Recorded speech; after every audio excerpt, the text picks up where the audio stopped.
The committee's study of the Central Intelligence Agency's Detention and Interrogation Program is a report compiled by the bipartisan United States Senate Select Committee on Intelligence about the Central Intelligence Agency's Detention and Interrogation Program and its use of torture during interrogation in U.S. government bulletins on detainees in CIA custody. The more than 6,700-page report, including 38,000 footnotes, details the history of the CIA's Detention and Interrogation Program and the committee's 20 findings and conclusions.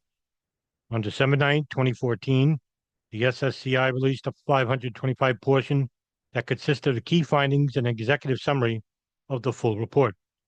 It took more than 5 years to complete. The full unredacted report remains classified. Today's summary: country redacted, detains individuals on the CIA's behalf. Consideration of a detention facility in country redaction began in 2003 when the CIA sought to transfer Ramzi bin al-Shibh from the custody of a foreign government to CIA custody. Redaction, which had not yet informed the country's political leadership of the CIA's request to establish a clandestine detention facility in country redacted, surveyed potential sites for the facility, while the CIA set aside blank million for its construction. In Redaction 2003, the CIA arranged for a temporary patch involving placing two detainees, Ramzi bin al-Shibh and Abd al-Rahim al-Nashiri, within an already existing country redaction detention facility until the CIA's own facility could be built. That spring, as the CIA was offering millions of dollars in subsidies to redaction in countries redaction, and redaction.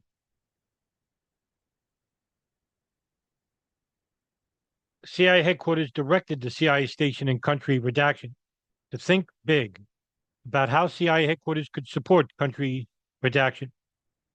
After the station initially submitted relatively modest proposals, CIA headquarters reiterated the directive, adding that the station should provide a wish list. In 2003, the station proposed a more expensive redaction million in redaction subsidies. Redaction subsidy payments, intended in part as compensation for support of the CIA's detention program, rose as high as redaction million. By 2003, after an extension of 5 months beyond the originally agreed upon timeframe for concluding CIA detention activities in country redaction, both al-Shibh and al-Nashiri have been transferred out of country redaction to the CIA detention facility at Guantanamo Bay, Cuba.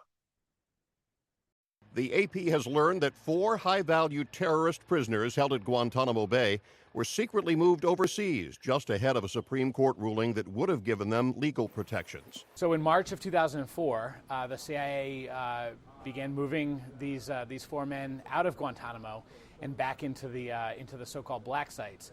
And by moving them out when they did, the CIA was allowed to hold them for about 2 more years without lawyers, without access to human rights inspectors, and to continue to interrogate them. The Bush administration apparently sent them overseas to prevent them from blowing the cover on the black site prison network and harsh interrogation tactics, including waterboarding.